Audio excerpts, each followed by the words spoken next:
저는 지난 일주일 이렇게 지나면서 제가 새해 들어서 새해를 새날 되게 하자는 그런 뜻에서의 말씀을 전하고 있는데 참 잘 시작했다 하는 생각이 들었습니다. 새해가 새날 되는 일은 참 어려운 것 같습니다. 그렇죠? 결심을 하지 않으면 결심 없이 마치 동해 해가 떠오르는 것을 바라보면서 운수 좋게 새해가 운 좋은 새해가 되기를 바라는 방식으로는 새해는 새해되지 않는 것이죠. 우리가 하나님 말씀 따라 결단하고 한 걸음 옮길 때 그때 새해가 된다라고 말씀을 증거하고 있습니다. 지난 2주 동안에 우리는 우리나라의 상황들 너무 참 해마다 어렵고 정치적인 상황, 경제적인 상황들 그 어려운 상황 속에서의 갈등들이 너무 심각하기 때문에 제가 이렇게는 계속 갈 수 없겠다, 교회가 무언가를 말을 해야 되겠다는 생각에서 이 메시지를 전하고 있습니다만, 지난 일주일 지나면서 저는 잘 시작했다고 더욱더 생각하게 된 것은 미국의 상황을 보면서 더욱 그렇게 생각하게 되었습니다. 미국의 바이든 대통령 후보가 대통령 당선되고 난 다음에 그 선거를 인정하지 못하겠다는 많은 사람들이 또 들고 일어나서 지금 취임식에 어떤 상황이 벌어질지 아무도 모르는 상황이 된 미국을 보면서 참 보통 상황이 아니다.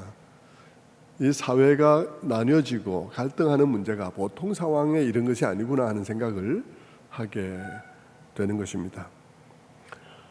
트럼프를 지지하는 수많은 사람들이 50개 주에서 무장 봉기를 일으키겠다고 얘기를 하고 있고 100만 명이 모여서 시위를 하겠다고 얘기를 하는데, 저는 그 100만 명이 모인 그 가운데서 누군가가 총질을 하기 시작한다면 어떤 상황이 벌어질까 생각하니까 정말 아찔한 생각이 듭니다. 그 시위대 중에 누군가가 총을 들고 나서 총을 쏜다면 어떤 일이 벌어질까? 그리고 그 군경 중에서 누군가가 시위대를 향해서 총을 발사하기 시작하면 어떤 일이 생길까? 그들 모두가 자제한다고 하더라도 미국 사회를 혼란에 빠뜨리고 싶어하는 그 누군가가, 그게 알카에다든지 아니면 누구든지 간에, 아니면 정상적인 국가에서 어떤 그런 방식으로 미국을 혼란에 빠뜨리길 원하는 나라들도 지구상에 있다면 그런 나라들 가운데서 사주받은 누군가가 군중을 향해서 총을 쏜다면 어떤 상황이 벌어질까 생각하니까 정말 아찔한 것이죠. 그런 일이 만약 벌어진다면 세계는 한순간에 혼란 가운데 빠지게 될 것이고, 그 혼란을 틈타서 지구촌에서는 어디선가 전쟁이 시작되게 될 것입니다. 그리고 그 전쟁은 어떤 다음 단계로 진행되어질지 아무도 예상할 수 없는 그런 상황에 빠지게 되겠죠. 여러분, 저는 그런 모습을 보면서 저는 참 끔찍하게 생각을 하는 것이, 왜냐하면 끔찍하게 생각하는데, 왜냐하면 여러분 1,400만 명의 목숨을 앗아가고 500만 명의 군인들이 700만 명의 군인들이 불구가 된 1차 세계대전도 여러분 총성 2발에 의해서 1차 세계대전이 시작되었습니다. 여러분, 오스트리아와 헝가리 왕세자를 암살하는, 왕세자를 죽이는 우발적이라고 보아지는, 역사적으로는 우발적이라고 생각이 되어지는데, 19살짜리 청년이 총을 가지고 있다가 마침 지나가는 그 사람을 향해서 총을 쏜 그 2발의 총성이 1차 세계대전을 일으키는 일이 될 것이라고 누가 생각했겠습니까? 여러분, 당시에는 유럽에는 민족주의라는 그런 감정이 굉장히 이 민족주의라는 이 휘발유가 유럽의 전체에 뿌려져 있는 시대였습니다. 그래서 여러분, 사람들은 19살짜리 총질이 19살짜리가 총 2발 쐈다고 그게 세계대전이 되겠나? 아무도 그런 식으로 생각하지 않았겠지만, 여러분, 이미 유럽 전체에 민족주의의 휘발유가 뿌려져 있는 상황 속에서는 누가 총을 쐈느냐는 문제가 되지 않는 거죠. 그냥 총 한 발이면 불이 붙는 것입니다. 여러분, 저는 그 유럽의 상황을 보면서 그 일을 생각하고, 또 오늘 미국의 상황을 보면서 정말 심각한 문제다 하는 생각을 하게 되고, 이게 정말 세계적인 문제구나, 이 양쪽 진영의 이 싸움은 참 세계적인 문제구나 하는 생각을 하게 되는 것입니다. 저는 미국을 보면서 그렇게 오랜 민주주의의 역사를 가진 미국 사회도 한순간에 그렇게 붕괴될 위기를 맞을 수 있다면 우리 사회는 어떨까 하는 생각을 하게 되는 것이죠. 우리 사회에도 적잖게 우리 사회에 적대감의 휘발유가 많이 흥건하게 뿌려져 있는 그런 상황이라고 말할 수 있을 것입니다. 정말 많은 정치인들이 양의 가죽을 쓰고 정말 입으로는 선한 말을 하면서 실제로는 갈라치는, 국민을 갈라치는 일들이 벌어지고 있습니다. 저는 그런 모습들을 보면서 정말 너무들 한다 하는 생각을 하게 되죠. 여러분, 어떤 면에서는 정말 저는 솔로몬 앞에서 아이의 배를 갈라서도 반을 달라고, 자기의 이익을 위해서, 자기의 감정을 위해서 아이의 배를 갈라서라도 반을 달라고 말하는 사람들이 이 사람들 아닐까, 이런 생각도 저는 하게 되는 것입니다.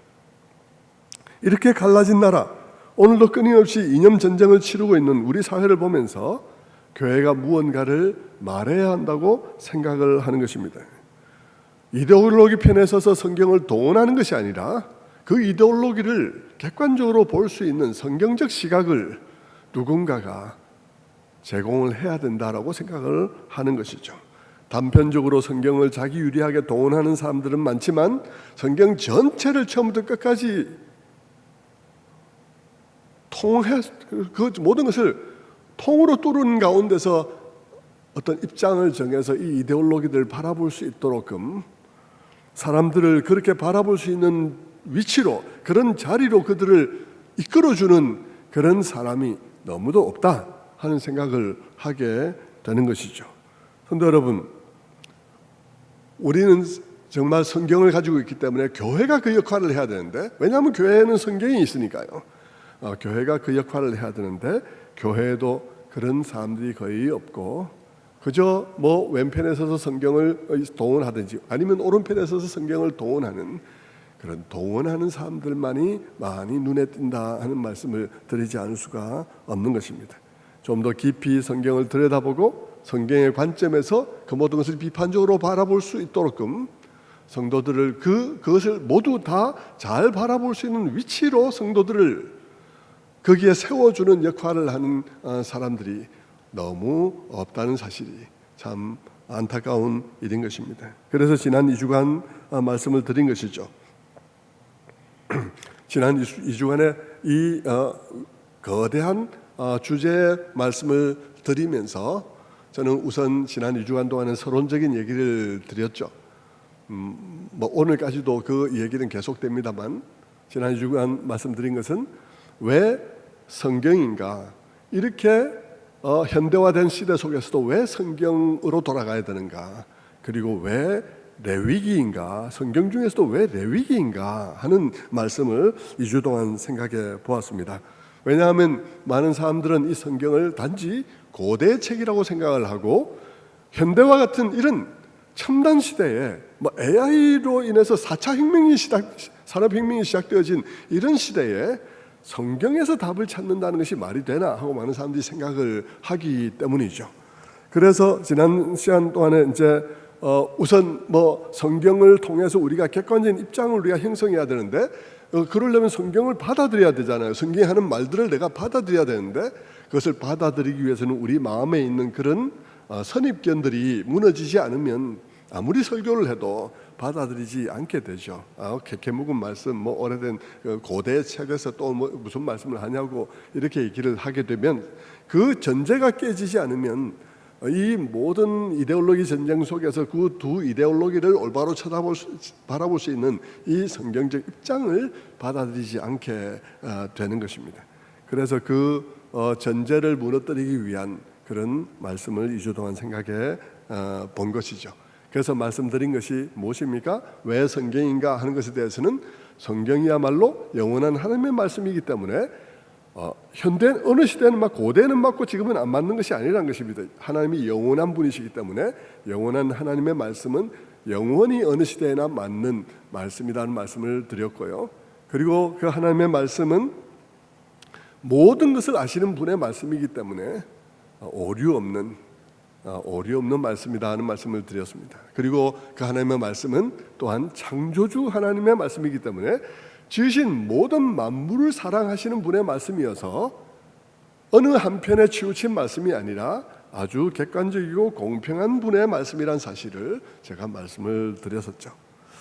그리고 이제 우리는 더 나아가서 왜 레위기인가 하는 말씀을 생각해 보고 있습니다. 지난주도 생각해 보았죠. 왜 레위기인가라고 말씀을 한다면 레위기야말로 성경의 핵심이기 때문입니다. 성경의 구조를 말씀을 드렸습니다. 성경이 66권이 있지만 이 66권의 모든 메시지들은 어떤 메시지가 계속 발전해 가면서 만들어진 것이에요. 계속 그 핵심되는 메시지가 있고 그게 계속 시대 속에서 발전되고 더 깊어지고 발전되고 더 명료해지고 이렇게 된 것이 성경 66권의 말씀이에요. 그럼 이 66권의 말씀의 씨앗 부분은 어디냐라고 말한다면 모세오경이에요. 모세오경이 씨앗 부분인데요. 이 씨앗 부분 중에서도 씨를 쪼개면 그 안에 있는 배아에 해당되는 것이 뭐냐 한다면 레위기라는 것입니다. 레위기가 이 모세오경 중에서도 배아에 해당되는 것이에요. 모세오경이 성경의 씨앗이라면 레위기는 모세오경의 배아에 해당되는 것입니다. 왜 창세기가 아니냐 이렇게 생각할지 모르겠는데요. 지난주에 말씀드린 대로 표를 보여드릴게요. 표를 보여드리면 지난주에 말씀드린 대로 창세기는 왜 출애굽 사건이 일어나야 하는지에 대한 배경 이야기를 해요. 왜 구원이 필요한가? 왜 이스라엘 백성들이 그 이집트에 있게 되었나?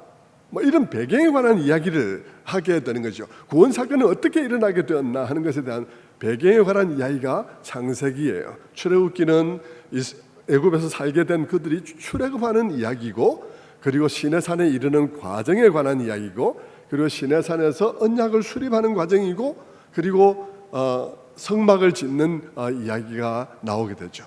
그리고 이스라엘 백성들은 민수기에 가면 민수기에서는 다시 점호를 하고 대열을 정비해서 행진의 룰을 다 이렇게 명령을 전달하고 난 다음에 행진에 가는 모습이 레위기이고요. 신명기는 이제 요단강 건너편에 도착해서 요단강 이쪽 편에 도착해서 이제 모세가 그들과 작별하면서 회고하면서 당부하는 말씀이 이 신명기예요. 그러면 레위기는 뭐겠습니까? 그 다음 페이지를 우리가 보면 레위기는 바로 그 성막을 완성되고 난 다음에 성막에서 하신 말씀이 레위기예요. 자, 이건 상당히 중요한 거예요. 자, 이 모든 배치와 연결 구조를 보면요, 제가 좀 이따 말씀을 드릴 텐데 이게 왜 중요한가를 말씀을 드릴 텐데, 이 모든 배치와 연결 구조를 보면 레위기의 말씀은 출애굽 한 이스라엘 백성들에게 하나님께서 하시고 싶었던 말씀의 핵심, 그 말씀의 클라이맥스예요. 이스라엘 백성들이 시내산으로 다가왔어요. 거기서 이제 주둔을 하게 되었어요. 거기서 하나님과의 관계를 정립을 했어요. 그리고 하나님께서 그들 관계가 정립됐기 때문에 성막을 만들으라 그랬어요. 그리고 하시고 싶어하는 말씀을 한 것이 레위기라는 것입니다. 그러니까 레위기는 하나님께서 하시고자 하신 말씀의 핵심이요, 클라이맥스예요. 하나님의 말씀의 본론이에요. 여러분은 레위기가 막 쓰잘데기 없이 막 제사에 관한 얘기가 많다 이렇게 생각을 하겠지만 아니에요. 여러분, 거기에는 하나님께서 말씀하고자 하는 그 말씀의 핵심들이 다 들어 있습니다. 거기에는 이스라엘 백성들이 어떤 존재여야 하는지, 주변 나라들이 지켜보는 가운데 그들은 어떤 종류의 구별된 삶을 살아야 하는지에 관해서 말씀하고 있습니다. 거기에는 이스라엘 백성들이 스스로 자기들을 뭐라고 생각해야 되는지에 관한 정체성에 관한 문제가 있고, 그리고 하나님 백성들의 남다른 가치관에 관한 문제가 있고, 거기에는 그러므로 거기에 따른 삶의 규범들이 레위기에 담겨 있는 것입니다. 그러니까 여러분, 레위기의 내용은 굉장히 중요한 거예요. 얼마나 중요하겠습니까? 오늘날로 말하자면 여러분, 거기에는 레위기에는 이스라엘 백성들이 하나님의 백성으로서 주변에서 가나안 그 주변 나라들이 지켜보고 있는 가운데 그들이 어떤 가치관으로 어떻게 살아가야 하는지, 모든 문제에 그들이 어떻게 생각해야 하는 백성들로 나타나야 하는지에 관한 얘기가 레위기에 다 담겨 있다고 그러니, 그러면 여러분, 오늘날 이 말씀이 얼마나 중요하겠습니까? 오늘날 이데올로기로 인해서 요동치고 있는 이 세상 속에서 세상 사람들이 다 지켜보는 가운데 우리는 그 이데올로기를 어떻게 바라보며 어떻게 평가하며 어떤 생각과 사상으로 살아가는 사람들인지를 드러내는 일이 매우 중요한 때라면, 오늘 이 시대가 그렇다면 레위기가 우리에게 얼마나 중요하겠나 하는 말씀입니다. 레위기는 너무나 중요한 말씀인 거예요. 이런 레위기의 중요성은요, 특별히 레위기 1장 1절을 보면 더욱더 그것을 분명하게 보게 됩니다. 여러분, 레위기 1장 1절을 한번 보시면 어떻게 될까요? 이게 이렇게 딱 나올 텐데요. 한번 보십시오. 레위기 1장 1절, 여호와께서, 문자 띄워주십시오. 여호와께서 회막에서 모세를 부르시고 그에게 말씀하여 이르시되, 여호와께서 회막에서 모세를 부르시고 그에게, 글자가 잘 안 나오네요. 이렇게 절반만 나오네. 네. 회막에서 모세를 부르시고 그에게 말씀하여 이르시되, 이렇게 되어 있죠. 제가 1장 1절이 너무 중요한 말씀이라고 말씀을 했는데 이게 뭐가 중요합니까? 여러분 여기서 뭐가 중요한 것 같이 느껴져요? 별로 중요한 것 같이 느껴지지 않는 이 말씀이 굉장히 중요한 말씀입니다. 굉장히 중요한 말씀이에요. 왜 그런지 아십니까? 여기에 보면요, 엄청난 변화가 일어났다는 사실을 알 수 있습니다. 엄청난 변화가 일어났는데요, 무슨 변화가 일어났나 하면요, 하나님께서 여기서 말씀하기 시작하시는데 말씀하시는 그 하나님의 위치가 변화가 일어났어요. 말씀하시는 하나님의 위치에 변화가 일어났습니다. 어떻게 변화가 일어났나요? 이 레위기 1장 1절 앞에는 출애굽기예요. 출애굽기에는 하나님이 어디서 말했나요? 시내산 꼭대기에서 말을 했습니다. 어떤 환경 속에서요? 불꽃과 뇌성과 연기와 구름과 무서운 하나님의 영광 가운데서 하나님께서 시내산 꼭대기에서 말씀하셨어요.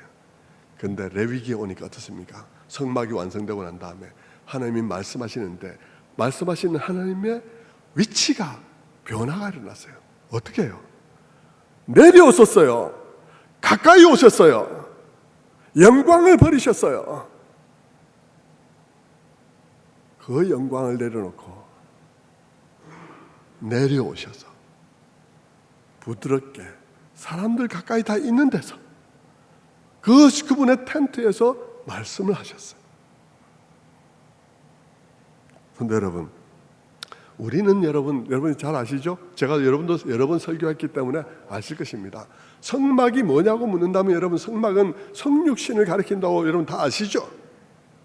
여러분, 출애굽기의 성막이 성육신을 가리킨다면 레위기는 성육하신 예수님의 말씀에 해당되는 거예요. 그 성육하신 예수님의 자기 계시에 해당되는 거예요. 그 성육하신 예수님의 말씀과 삶에 해당되는 거예요. 구약 성경 속에, 여러분, 구약 성경 속에 이 땅에 오신 예수님과 그분의 말씀과 삶에 가장 근접한 곳이 있다면 레위기란 말씀인 것입니다. 레위기. 그렇다면 여러분, 이 레위기가 얼마나 중요하겠습니까? 레위기의 중요성은 이루 말할 수가 없어요. 엄청나게 중요한 것입니다. 하나님이 내려오셔서 거기서 말씀하시는 것입니다. 레위기는 하나님이 자기를 낮추어 내려오시고 가까이 오셔서 그들 중에 계시면서 말씀하신 말씀이 레위기예요. 성도 여러분, 제가 왜 이렇게 성경을 꿰뚫어서 장황하게 이 길을 3시간째 하고 있겠습니까? 제가 이렇게 3시간째 하고 있는 이유는 제가 여러분에게 전하는 말씀에 권위를 더하기 위해서입니다. 제가 여러분 지난 2시간 동안에 말씀드린 게 뭡니까? 우리의 문제는 성경 속에서 내가 마음에 드는 말씀만 밑줄 그은 것에 문제가 있다 라고 말씀을 드렸습니다. 우리의 문제는 성경 속에서 내 마음에 드는 말씀에만 형광펜으로 칠한 것에 문제가 있다. 하나님의 말씀은 내 마음에 드는 말씀이 아닌데 말입니다. 하나님 말씀은 내 생각과 다른데 말입니다. 근데 나는 내 생각과 같은 생각만, 나에게 위로가 되는 말씀만 밑줄을 그었고, 내 생각과 다른 말씀은 밑줄을 안 그어서 한두 번 읽고 나면요, 그 다음엔 줄 건가 뭐 보니까 하나님께서 우리에게 뭐라고 말씀하시는지를 모르는 교회가 되고 말았다는 것이죠. 지금 우리에게 필요한 것은 내 마음에 들지 않는 하나님의 말씀이 필요한 때인 것입니다. 내 마음에 안 드는 하나님의 말씀이 여기서 지금 선포되어지는 하나님의 말씀이, 새해 들어서 선포되어질 그 하나님의 말씀이 비록 내 생각과 다르다 할지라도 나는 내 생각을 내려놓고 그분의 말씀을 받아들여야 할 이유를 제가 말하고 있는 것입니다. 하나님의 말씀의 권위를 말하고 있는 것이죠.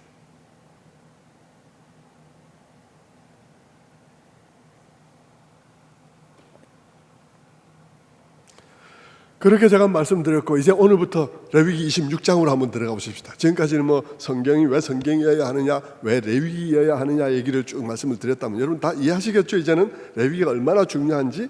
레위기는 성경의 가장 핵심되는 시합 부분의 배아에 해당되는 것이다. 그리고 그것은 성육하신 예수 그리스도의 삶과 말씀과 해당되는 그런 구약의 말씀이라는 사실을 제가 말씀을 드렸으면 더 이상 여러분 뭘 제가 말씀드리겠습니까?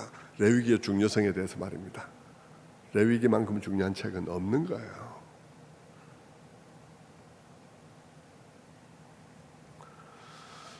이제 오늘 우리가 읽었던 레위기 26장으로 들어가 보십시다. 레위기 26장 전체에 관한 말씀인데, 전체에 관한 말씀은 3시간 내지 4시간 동안 제가 말씀을 나누도록 하겠습니다. 오늘 우리가 읽었던 말씀은 레위기 26장인데요. 레위기 26장은 레위기 전체의 거의 마지막 부분에 해당됩니다. 27장까지 있으니까 거의 마지막 부분에 해당되는 것이죠. 마무리하는 말씀입니다. 그러면 이 말씀 앞에는 어떤 말씀들이 있었을까? 지난주에 말씀드렸죠. 레위기를 크게 두 조각을 내면 앞부분 첫 번째 조각에서는 제사에 관한 말씀이 있다고 그랬습니다. 제사에 관한 복잡한 얘기들이 있죠. 여러분 그 제사에 관한 말씀들이 무슨 말씀이라고 했나요? 제사에 관한 말씀들은요, 하나님께서 내가 너희를 구원했으니까 너희가 이제 나에게 이런 물질을 드리면서 제사를 드리라 이런 말 아닙니다. 내가 너희를 구원했으니까 이제 너희가 나에게 헌금도 가져오고 너희가 나에게 이제 양도 가져오고 그래서 제사를 계속해서 드리라. 내가 너희 구원했잖아. 이런 말 아니에요. 레위기의 제사는요, 하나님이 필요해서 만든 제사가 아니에요. 레위기의 제사는 하나님은 필요 없는데 이스라엘 백성들에게 필요해서 만든 제사입니다. 그것은 이스라엘 백성들의 필요 때문에 만든 제사예요. 왜 그러냐 그러면 그들은 출애굽 구원을 받기는 받았지만 그들은 여전히 허물과 죄로 가득한 사람들이어서 하나님 앞에서 계속 실수하고 실패하고 죄를 지을 것이기 때문에 그들이 그럼에도 불구하고 하나님 앞에 쫓겨나지 않고 다시 회복하고 용서받고 할 수 있도록 제도를 만들어 둔 거예요. 그것은 그들에게 필요한 거예요. 왜냐하면 그게 없으면 그들은 쫓겨나야 되니까요. 그래서 그 제사에 관한 모든 규정들은 하나님이 무슨 제물이 필요해서 만든 그런 규정들이 아니고요, 하나님이 그 백성에게 필요한 필요를 보시고 그들은 상상도 못하고 있는데, 자기 자신이 누군지도 모르니까 상상도 못하고 있는데 하나님께서 그들을 아시고 그들의 필요를 아시고 그들의 모든 필요를 미리 준비해 두신 것이 제사제도예요.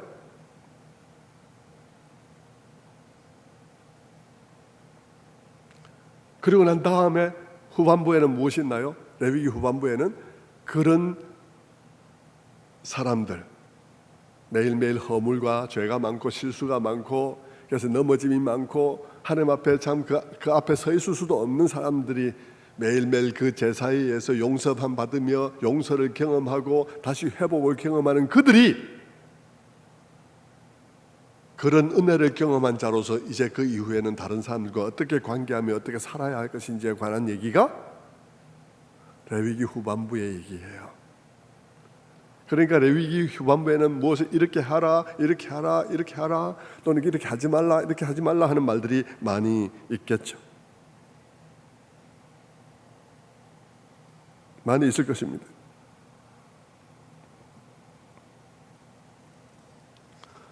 그 하지 말라 하는, 하라는 말과 하지 말라는 말의 중심 사상은 이제 다음 시간 이렇게 제가 살펴볼 것입니다. 중심 사상이 무엇인지를. 여러분이 생각하는 것은 보통 우리가 생각하는 것처럼 단순한 이야기가 아니에요. 아주 깊은 얘기죠.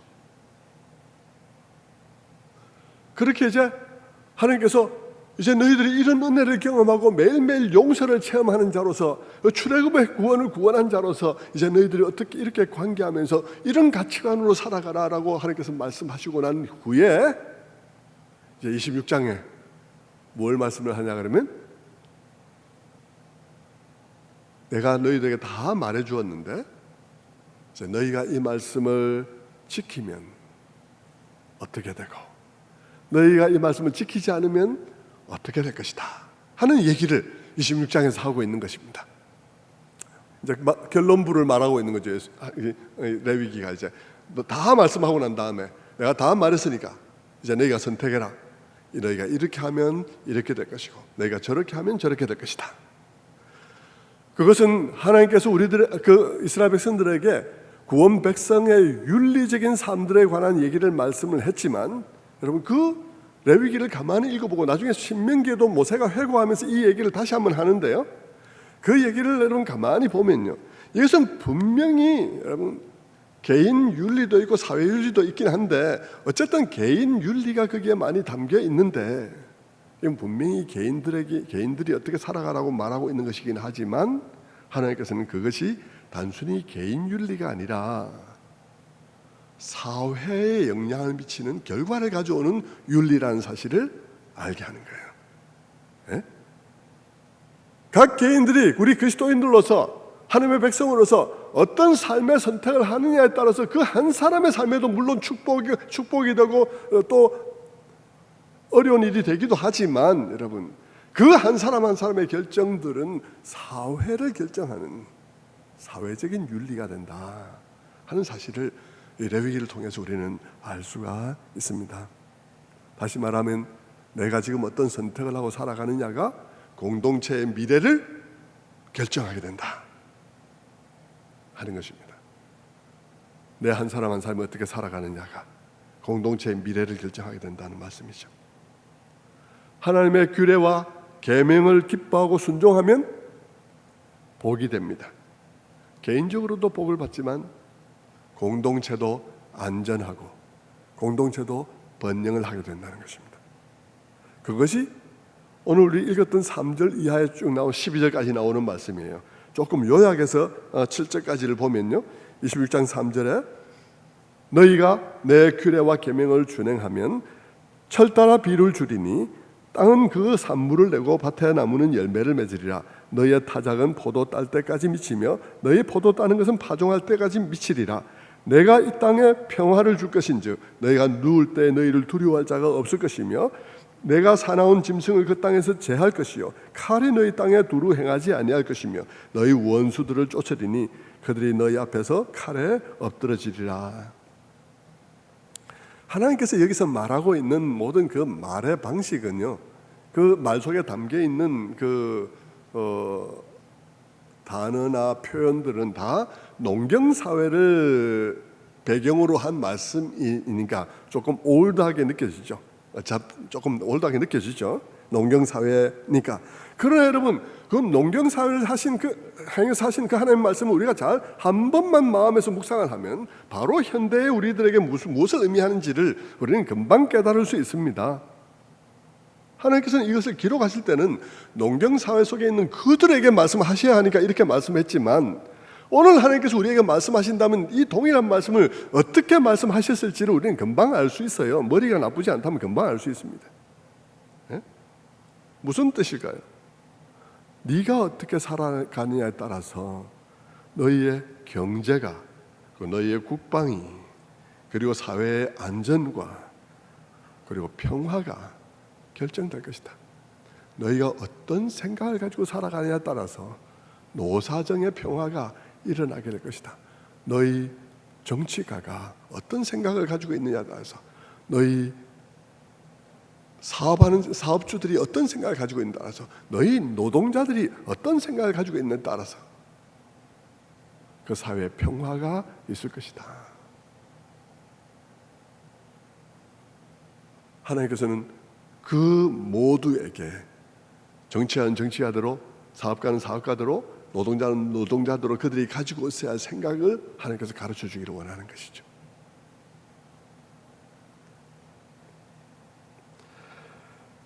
그래서 그 땅이 젖과 꿀이 흐르는 땅, 다시 말하면 샬롬의 땅, 다시 말하면 관계되는 모든 관계 당사자들이, 심지어는 자연까지 평화를 이루는 젖과 꿀이 흐르는 땅이 될 것이라고 하나님께서 말씀하고 있는 것이죠. 자, 순종하면 그렇게 될 것이라고 했는데 불순종하면 어떻게 될까? 불순종하면 어떻게 될까는 14절부터 쭉 끝까지 나와요. 14절부터 제가 몇 절만 한번 보겠습니다.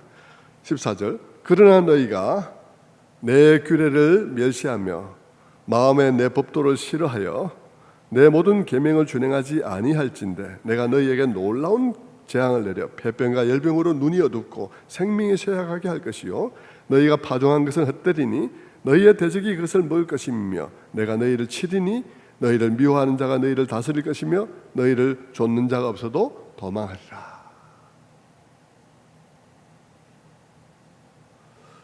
어떤 내용이 있나요? 하나님의 말씀에 순종하지 아니하고 지 생각대로 살아가기로 마음의 결심을 하면 재앙을 내려서 그 땅 위에서 생명이 허약하게 될 것이다. 그 땅에서 살아가는 생명들이 생명이 별로 없는 허약한 상태가 될 것이다. 여러분, 땅 위에 살아가는 생명들이 생명이 허약하면 어떻습니까? 풀들은 어떤가요? 풀들은 생명이 허약하면 축 처지고 비실대죠. 여러분, 그 땅에 살아가는 사람들의 생명이 허약하면 어떻게 됩니까? 다 질병에 걸리고 정신적인 질환과 이런 것들로 고통받게 될 것이. 파종한 것은 헛되게 그나마도 대적이 먹게 될 것이요 그리고 그들을 미워하는 자들이 그들을 다스리게 될 것이다. 그리고 너희는 쫓는 자가 없어도 도망가게 될 것이다. 엄청난 불안한 사회가 될 것이라는 사실을 말해주고 있습니다. 엄청난 불안한 사회가 될 것이라고. 이것은 여러분, 이 레위기에서 말하는 이것이 농경 사회를 향해서 말했기 때문에 짐승이 돌아다니고 이런 것들은 문자적으로 지금 이렇게 문자적으로 이해할 일은 아닌데요. 그러나 여러분, 그것은 어떤 상태를 묘사하는 것이기 때문에 상태를 우리는 그림으로 받아들일 수 있습니다. 어떤 상태인가요? 불행한 일들이 일어나는 것입니다. 그 생명이 풍성해야 될 그 땅의 사람들이 기력이 없어요. 그 사람들의 마음들 속에 희망이 없어요. 내일에 대한 기대가 없어요. 전부 자포자기해요. 그 사람들의 생명을 딱 들여다보면 생명이 이만큼 들어있어야 되는데 요만큼 들어가지고 전부 기진맥진해요.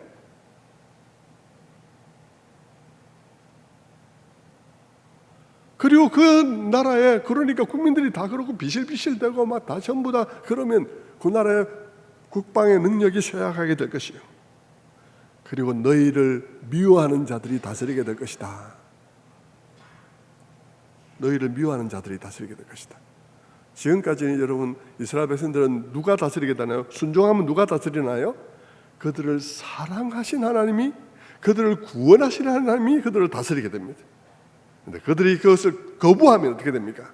그들을 미워하는 자들이 다스리게 될 것이다.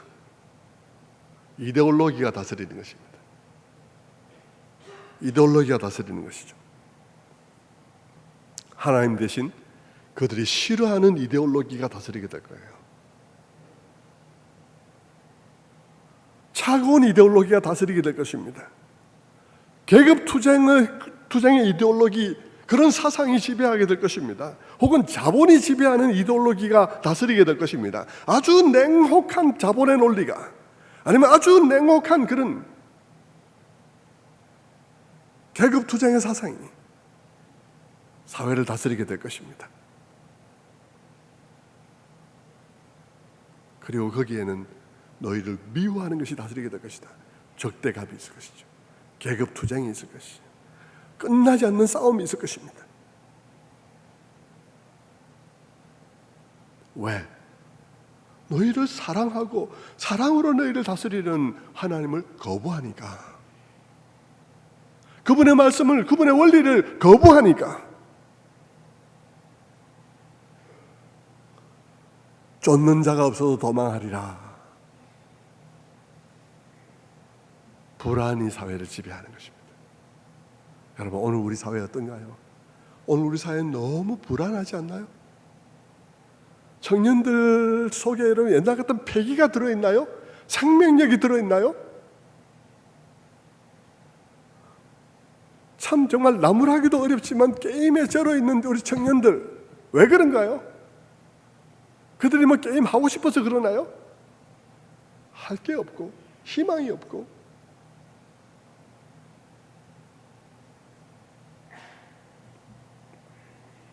그리고 그들이 하나님을 불순종하면 이런 일들이 왜 일어나는지를 레위기는 말하기를, 너희가 믿고 섬긴다는 그 하나님이 너희를 치기 때문이다. 너희는 기도할 때, 예배 드릴 때 하나님 우리를 보호하십니다. 하나님 우리와 함께 하시니 뭐 노래하지만 그 하나님이 너를 친다는 것입니다. 네가 그렇게 노래하지만 네가 그 하나님의 방식을 싫어하고 그 길을 준행하지 아니하면, 네가 아무리 하나님 우리와 함께 하시니 뭐죠 찬양을 해도 그 하나님이 너를 친다는 것입니다. 그래서 이런 일이 일어난다는 것이죠. 성도 여러분, 우리가 주목할 것은, 이렇게 제가 말씀을 쭉 드리면서도 우리가 여기서 더 주목해야 될 것은 뭐냐 그러면요, 하나님께서 이렇게 말씀하시는 이유입니다. 하나님께서 이렇게 말씀하시는 이유는 그들로 하여금 단지 두려워하거나 절망하게 하기 위해서 이 말을 하고 있는 게 아닙니다. 하나님께서 이 말씀을 하고 있는 이유는 그들로 하여금 그들의 삶을 주의 있게 해가게 하기 위해서 이 말도 하거니와, 혹 그들이 잘못 선택해서 불행한 상황 속에 빠져 있다 할지라도 절망하지 않게 하기 위해서 사실은 이 말을 하고 있습니다. 그들이 절망하지 않기 위해서 이 말을 사실 하고 있다고요. 그래서 레위기의 말씀을 가만히 보면요, 경고를 하고 있는 듯 하지만 레위기 전반에서 하나님께서는 자기 자신이 어떤 분이신지를 우리에게 말해주고 있어요. 경고를 하고 있기보다는 자기 자신이 누구인지를 말해주고 있어요. 예수님께서 오셔서 하나님이 누구신지를 말해주고 있는 것처럼 말입니다.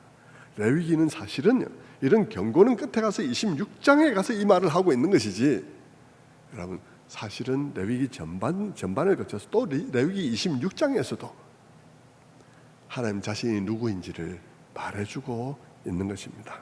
우리가 절망하지 않게요.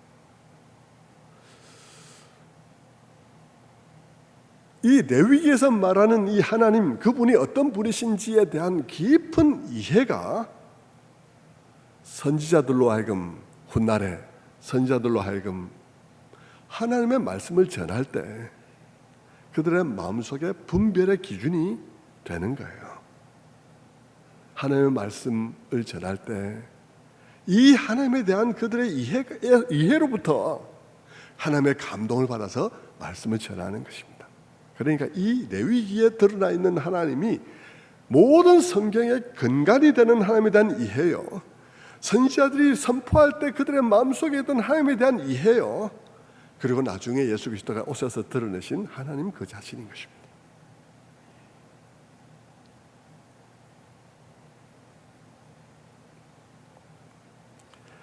그래서 이 하나님에 대해서, 이 하나님이 참 이스라엘 백성들에게 경고하지만 실제로는 그들이 절망하지 않기 위해서 이 하나님에 관한 얘기를 쭉 하고 있다는 이 사실을 선지자들이 이해했기 때문에 선지자들이 어떤 메시지를 전하냐 하면요, 경고를 하다가도 이런 메시지를 전하는 거예요.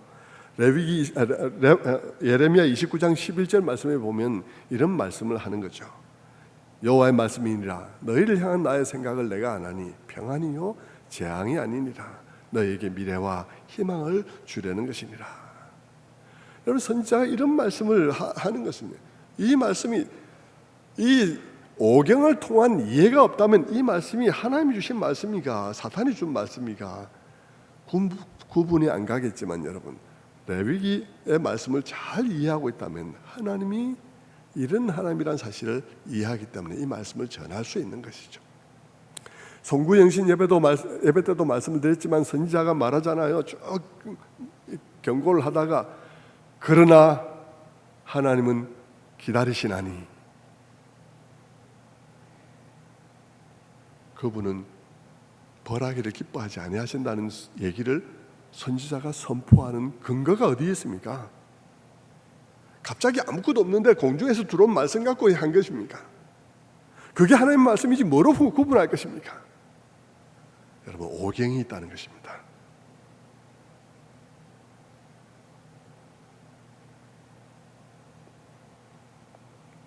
그러므로 여러분, 우리가 이 어려움 속에서도 우리가 그분을 바라보려면, 절망하지 않고 그분을 바라보려면 이 레위기가 나타내고 있는 하나님을 마음에 잘 담아야 하는 거예요. 그러면 레위기에서는 하나님을 어떻게 계시하실까요? 레위기 26장 13절 말씀에 나는 너희를 애굽 땅에서 인도하여 내어 그들에게 종된 것을 면하게 한 너희 하나님 여호와니라. 하나님은 여호와십니다.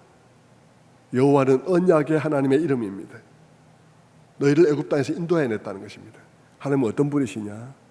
하나님은 아브라함을 부르시고 언약을 주시고 아브라함의 많은 허물에도 불구하고 그를 포기하지 아니하시고 그가 그렇게 많이 실패함에도 불구하고 그에게 준 약속대로 그에게 후손이 한 민족이 이루어지게 하시고 그리고 그 민족을 애굽에서 출애굽하여 이 땅으로 인도하신 언약의 하나님 여호와십니다. 하나님은 어떤 분이시냐? 그런 분이라는 것입니다. 하나님은 아브라함에게 약속을 주시고는 아브라함의 그 많은 허물에도 불구하고 그를 팽개치지 아니하시고 버리지 아니하시고 그가 하나님을 잊고 있고 그가 하나님을 배반하고 있을 때도 그 자신은 아브라함에게 준 약속에 신실하셨던 하나님이 바로 이 여호와 하나님이라는 것입니다. 그리고 이 이스라엘 백성들에게, 시내산에 나온 이스라엘 백성들에게 내가 아브라함의 그 하나님이다, 그 언약의 하나님이다, 내가 아브라함에게 약속한 대로 너희가 민족이 이루어지지 않았냐, 너희가 지금 출애굽하지 않았냐, 너희가 지금 그 땅으로 가고 있지 않냐, 나는 여호와다, 나는 여호와다 말씀하십니다. 그리고 하나님은 어떤 분이시냐 그러면 하나님은 아까 말씀드린 대로 그들에게 필요한 것이 무엇인지를 알고 구원받은 그들에게 필요한 것이 무엇인지를 알고 그들이 요청하지 않았음에도 불구하고 그들이 용서받을 수 있는 제사 제도를 다 준비해 주신 하나님이십니다. 레위기를 통해서 보면 그렇죠? 레위기를 통해서 보면 하나님은 그렇게 용서받을 수 있는 모든 길들을 다 마련해 놓으신 그들의 필요를 위해서 준비해 주신 하나님이십니다. 그리고 하나님은 어떤 자이십니까? 하나님은 그러고 난 다음에 그들에게 말씀 주셔서 하나님 그분의 성품을 닮은 자들로서 살아가도록 말씀을 주신 하나님의 성품을 닮은 자가 되기를 원하시는 하나님이십니다. 그리고 하나님은 또 어떤 분이십니까? 그 하나님은 또한 그러면서도 그 모든 것들을 강제로 하지 아니하시고 선택하게 하시는 인격적이신 하나님이십니다. 강제로 하게 하지 않으시고 선택하게 하시는 인격적이신 하나님이시죠. 오늘 본문에 보면요, 계속 만약 너희가 뭐뭐하면, 만약 너희가 뭐뭐하면 이런 말씀이 계속 나옵니다. 만약 너희가 뭐뭐하면이라는 말이 무슨 말입니까? 네가 선택하라는 말입니다. 네가 네 인생이 어떻게 될 것인지를 네가 선택하고 너희 사회가 어떻게 될 것인지를 너가 선택해라 하는 말인 것이죠. 그리고 하나님은 어떤 분이십니까? 그들이 끝내 하나님의 길을 사랑하지 아니하고 선택하지 아니하면 하나님께서는 그들에게 그들의 모든 도모에도 불구하고 하나님 버리고 나름대로 자기들이 계획을 세워 사겠죠. 그 모든 도모에도 불구하고 그들의 사회가 굉장히 피폐하고 그 땅에 생명이 없으며 고통스러운 사회가 되게 하실 것이라고 말씀하시죠. 하나님 그런 분이십니다. 여러분, 우리가 잘해도 잘한 것으로 자연스럽게 자연적으로 잘 되는 게 아니에요. 잘해도 여러분, 잘된 그것이 아무 결과를 못 낼 수많은 일들이 기다리고 있습니다. 여러분, 우리가 하나님 말씀을 따라도요, 다른 그것으로 자동적으로 좋은 일이 일어나는 게 아니고요, 하나님께서 따르는 우리들에게 축복해 주셔야 좋은 일이 일어납니다. 예? 하나님께 말씀에 순종해도요, 하나님께서 우리의 그 순종을 보시고 기쁘게 생각하셔서 모든 잘못된 일들이 수없이 일어나지만 그때마다 잘못되지 아니하고 잘되는 방향으로 계속해서 일이 전개되도록 해야 복된 일이 일어나는 것입니다. 반대로 여러분, 내가 아무리 치밀하게 계획하고 내가 어떤 일을 도모한다 할지라도 우리 인생에는 내가 생각하지 못한 많은 일들이 일어나는데 그 일들이 잘 되도록 하는 방향과 반대 방향으로 일어나게 하면 내가 아무리 도모해도 좋은 일이 일어나지 않습니다. 그것이 하나님께서 하신 말씀 중에 시편 127편 1절의 말씀이죠. 여호와께서 집을 세우지 아니하시면 세우는 자의 수고가 헛되며 여호와께서 성을 지키지 아니하시면 파수꾼의 깨어있음이 헛되도다. 노력이 필요하지 않다는 것이 아니라 노력하는 것만으로 안 된다는 것입니다. 하나님께서는 우리들에게 순종하면 너의 순종을 내가 귀하게 여겨서 그 위에 복을 내려서 잘 되는 방향으로 나아가게 할 것이고, 너희가 불순종하면 너희 도모가 아무리 완벽하다 할지라도 안 되는 방향으로 일들이 전개되게 할 것이다 라고 말하고 있는 것이죠. 그리고 레위기에서 하나님은 어떤 하나님이십니까? 하나님은 그럼에도 불구하고 벌하기를 기뻐하시는 분이 아니심을 레위기는 우리들에게 말해주고 있습니다. 할 수만 있다면 벌하지 않으시려는 분이 하나님이셔요. 본문에서도 우리는 여러분 참 특이하게도 하나님의 특이한 모습을 보게 되는데요, 본문을 쭉 읽어보면, 26장을 쭉 읽어보면 하나님이 어떤 분이시냐 그러면 벌을 내려요. 정 말을 안 들으면 벌을 내려요. 그런데 그다음 지켜보십니다. 가만히 지켜보시고 그래도 회개하지 아니하시면 다시 또 벌을 내는데 7배나 벌을 내려요. 그리고 또 지켜보십니다. 그리고 또 말을 안 들으면 또 다시 벌을 내려요. 그리고 또 지켜보십니다. 그런 말씀들이 이 26장에 많아요. 아주 많이 나와요.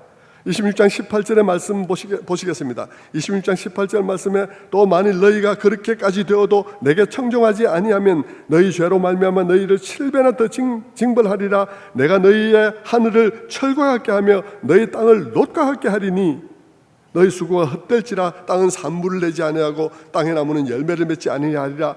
22절에 내가 들짐승을 너희 중에 보내리니 그것들이 너희의 자녀를 움키고 너희 가축을 멸하며 너희 수요를 줄이리니.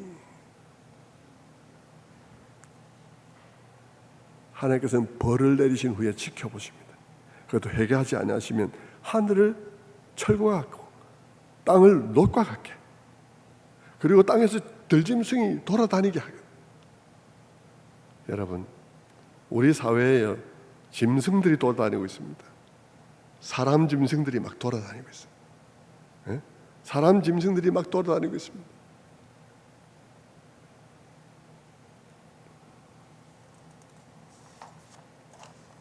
자녀들이 안심하고 돌아다니지 못합니다. 너희 수요가 줄어들 것이다. 우리나라 인구가 줄어들기 시작하고 있습니다. 심각한 경제적 공황과 황폐가 올 것이다. 그런데 여러분, 26장 23절에 보면 이렇게 나옵니다. 23절에 이를 당하여도 너희가 내게로 돌아오지 아니하고 내게 대항할진대. 지켜보시는 거예요. 그런 단계가 몇 번이나 계속해서 나옵니다. 26장에 뭘 보이나 그러면 하나님께서 벌을 하기를 원치 않으신다는 것입니다. 하나님께서 어떻게 하시는지 돌이키기를 원하신다는 것입니다.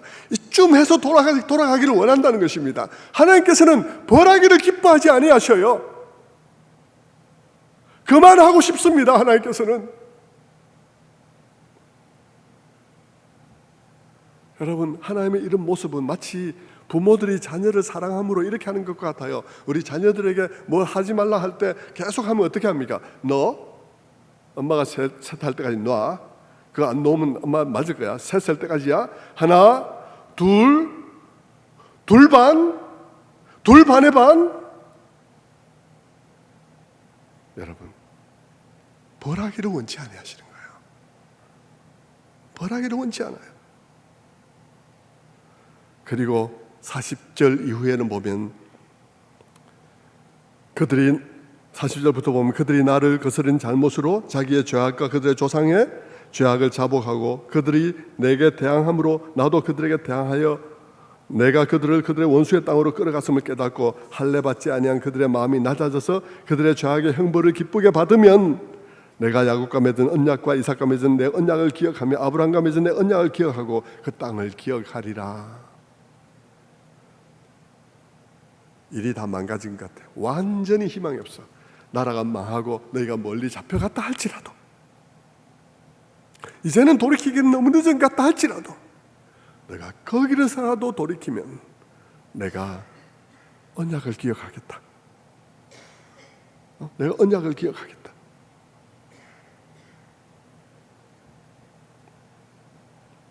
그 이후에 하나님께서는 계속해서 말하기를 내가 누구냐? 내가 누구냐? 내가 출애굽을 한 거 아니냐? 출애굽 시킨 거 아니냐? 애굽에서도 너희를 건져낸 거 아니냐? 너희가 어디가 있다 할지라도 내가 그거 못 건져내겠냐? 애굽에서 내가 너희 조상을 건져낼 때에 바로와 내가 게임이나 되느냐?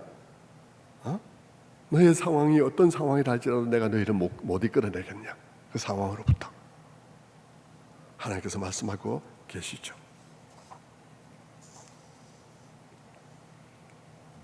그래서 예레미야 29장 11절에도 예레미야는 그렇게 말하는 것입니다. 예레미야 29장 11절의 말씀에 여호와의 말씀이니라 너희를 향한 나의 생각을 내가 아나니 평안이요 재앙이 아니리라 너희에게 미래와 희망을 주는 것이니라 너희가 내게 부르짖으며 내게 와서 기도하면 내가 너희들의 기도를 들을 것이요 너희가 온 마음으로 나를 구하면 나는 너희들을 만날 것이며 너희를 포도된 중에서 다시 돌아오게 하되 내가 쫓아보내었던 나라들과 모든 곳에서 모아 사로잡혀 떠났던 그곳으로 돌아오게 하리라. 이것은 여호와의 말씀이니라. 성도 여러분, 말씀을 맺겠습니다. 여러분들 자녀를 사랑하십니까? 자녀를 사랑해서 뭐든지 다 하시고 계시죠. 그런데 여러분이 사랑하는 그 방식이 자녀를 진정으로 사랑하는 것이 될까요? 만약 우리 사회가 이렇게 악화되어 간다면 여러분이 여러분의 자녀를 위한 그 자녀 사랑은 무슨 소용이 있겠습니까?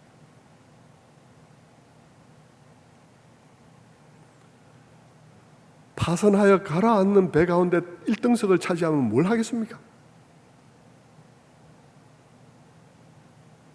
여러분, 파선하지 않은 배 위에서 2등석이 낫습니까? 파선하여 가라앉는 배에 1등석이 낫습니까?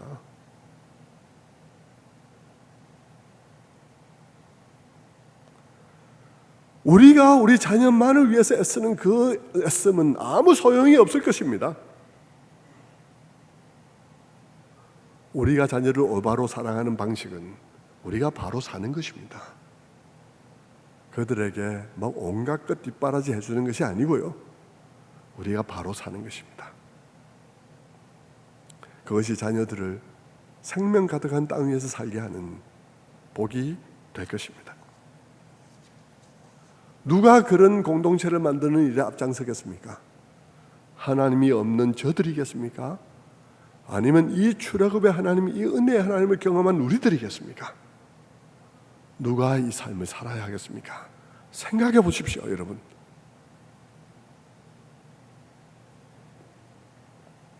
우리 사회에서 이 전쟁을 그치고, 전쟁 같은 싸움들을 그치고 이 땅에 샬롬이 깃들게 할 수 있도록 한 걸음을 내디딜 수 있는 사람은 하나님을 아는 우리들 뿐입니다.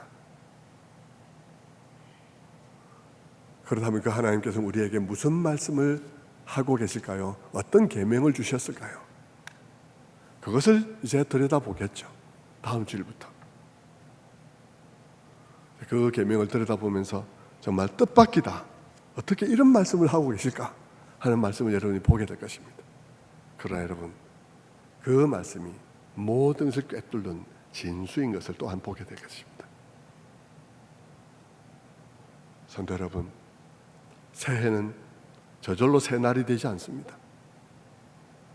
우리 그리스도인들이 새 날을 열어가는 주님의 사람들이 되기를 축원합니다.